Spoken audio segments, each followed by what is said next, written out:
Hey, everybody. Welcome, Joy, to episode number 14 of Live and Found. And today we're talking about a subject that, we kind of fell into, but it is so important. So, Joy, I'm going to let you talk about that. Hi, everybody. It's thanks for covering for me for a couple of weeks, Tim, while I am enjoying my honeymoon, doing a road trip across the country. So I wanted to do this episode because it's so important for women-owned business and minority-owned business. So bias in the data is a real thing, and it's something that women-owned business and minority-owned businesses need to one, be aware of, and two, address so they can be found in AI search. And we kind of fell into it a little bit, didn't we, Joy? I mean, we were happy with the signals, we were working on the signals, and then this kind of became a glaring entity amongst itself. Well, and that's how we find a lot of things is through research and trial and error. And what I noticed was it's not a matter of not having quality, not having um, content. It's a matter of not being found because of historical data. And if you think about that, and this is how I came about finding out about it and researching it, is one of our clients is a woman owned business. And I started researching the industry and started asking questions about why is this client not showing up when she has all the things. And that really led us down a path of checking into the bias in the data. So it's really not random, right? It's totally historical. Would you It's say that's totally historical. I started doing it on different industries. And as you might expect, like, let's use the most extreme case, the trades, all the historical data is based on men. And the information that they've put out for the last 20 years, it's all about their content. There's very few, first of all, women business owners in the trade, but even if there were more, their information wouldn't be found because the historical data of the last 20 years is about men business owners and the information that they put out. And so AI goes and looks for information to be the answer, and women and minorities aren't going to bubble up because there's so much content for men. There's so much information about men in business and men in the trades that if you think about 5% of the industry is minority or women owned business, but 99% of the information is about men, you kind of get the sense that women and minority owned businesses are going to bubble up.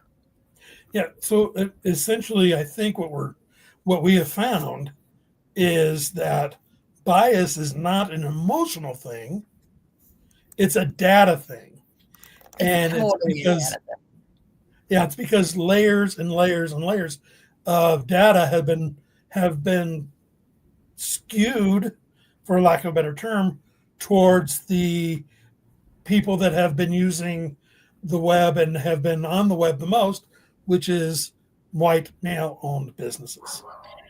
Well, so I use the most extreme case of the trades. If you think about all the trades generally, you can understand that, but it really doesn't matter the industry. So once I kind of get on the bias train, I started looking at all the industries. And what really clicked was all the industries for the last 20 years have been male dominated. It's just over the last decade that women have started leveling the playing field in terms of business, but the information isn't the same.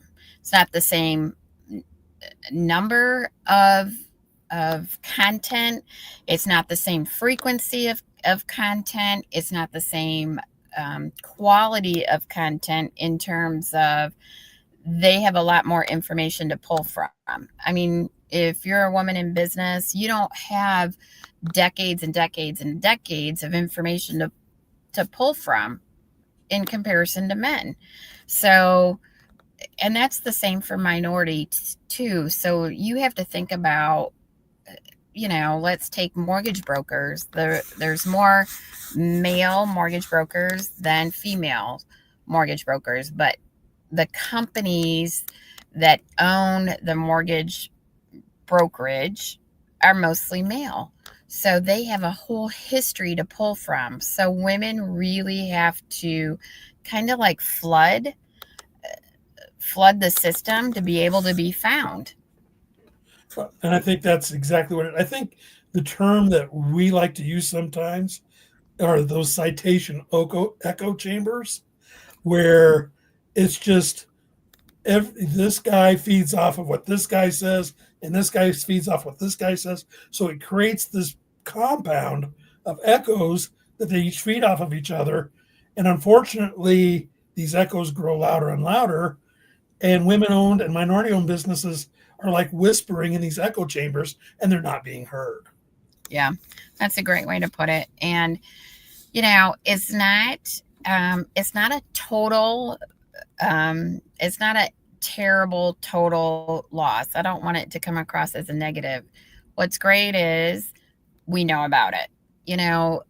I don't want women-owned business and minority-owned business to spend a lot of money on things that are not going to pay off. That's one plus. Another plus is knowing a problem allows you to address a problem. So we know there's historical data that is not equitable. So how do we proactively fix that? And there's solutions that women-owned business and minority-owned businesses can do to get in the game for AI search to find them. And that's where the signals become so important for everybody in the Found First framework, because we're teaching you that one of the most important things to do as a women-owned or a minority-owned business is to make sure that you fill those gaps in, that you can make those connections. It's the missing schema, the incomplete metadata, the inconsistent listings that AI needs, and that you, since these businesses are so underrepresented, I would say you need to be more connected now with how AI finds you, so that you can build yourself up. Well, and it's yes, absolutely. But it's simple things too that you can do. Like once I started researching about bias in the data, I'm like a dog with a bone. I added a women-owned business to our website. So AI can see on every page we're women-owned business. What's the signal? It's telling AI I'm a women-owned business, and it sees it every time it scans or crawls our website. It's simple things, but it's also important things, because that's how you set yourself apart. And AI is smart, and it's getting smarter. So let's say, as an example, a woman is going through a divorce, and they want a divorce attorney that's a woman.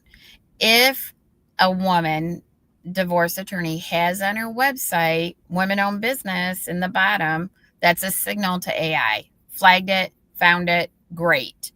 So those are the types of things that we talk about with Found First, is how do you signal AI to find your business?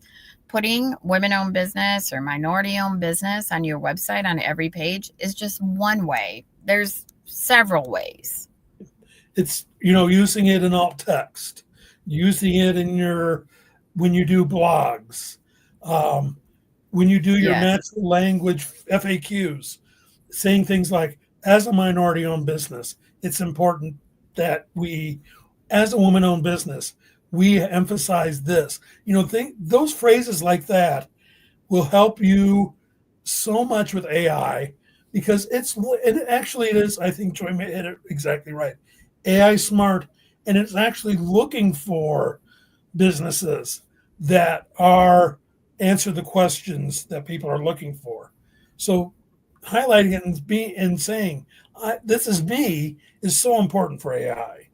Well, and it's a way to niche down too. I mean, you're not you're not the same cookie cutter. So how can you set yourself apart? And you're absolutely right. In your blog, if you make it more human and you put in more personal things, um, that attracts AI to your content. And putting out relevant conversational content is the way to get in the game. And I guess to put it in like numeric terms is doing something once a month is not enough. It's not enough, especially if you're a women-owned business or a minority-owned business. You have to you're competing against 20 years of historical data. So you have to get in the game and be really active, because that kind of sets off AI to say, man, this business is on fire. Look at what they do. And then you put in the details of um, who you are, what you do, and that you're a minority owned business or a women owned business. And that's just setting AI up to find you. It's the human layer. We talked a lot about the human layer. It's important that the human layer, the human visibility that AI is craving right now, and Joy's right. We say it all the time. AI is still learning. It's still continually learning. Though these large language models aren't static, they are constantly changing. So adding that human layer and telling people who you are and about you is just so important to getting AI to narrow down to you and what you can offer people. Well, and we're going to be talking about bias in the data a lot, and we're going to get specific about the industries, because we've done a bunch of research on the different industries, and every industry is different in terms of how to signal AI to find your business. And trades is a lot different than like real estate, and a woman lawyer is a lot different than another industry. And you have to be specific and detailed on how you're going to be found by AI in every industry because of the percentage. And what I mean by that is real estate, more than 50% is women, more than 50%, just a little bit more. But you have an opportunity to get a lot more content out by leveraging directories or affiliations or organizations than, say, another industry. And so that's why we work with each individual client in each industry to create a custom plan. And I'm not pitching it, I'm just saying that's how detailed AI is finding businesses. So you have to meet that detail in being found.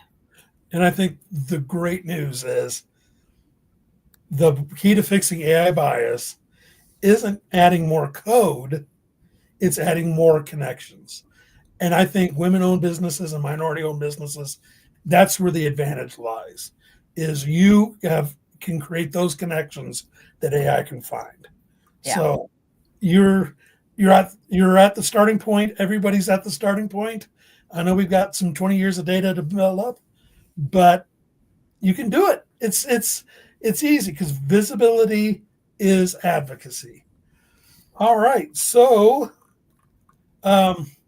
this has been great. I know Joy needs to get back on her honeymoon. So don't forget that to contact us at youraiwizards.com. This week, we're going to drop the blog about bias in the data, why AI gets it wrong, and how to fix it. and that drops tomorrow. And as always, we want to make sure you follow us on LinkedIn, on Facebook. We're on X. Drop our daily content. We're going to talk a lot about this week. So thanks for turning in. And next week we're going to circle back with what we know about bias in the data, back to our signal one, and we're going to add in our 2 layers now of bias and on humanity. So we're going to see you then. And as we like to say, we're going to strengthen your signal so you are found first. Awesome. Thanks, Tim. Great job. Thanks, Troy. We'll see you soon. All right.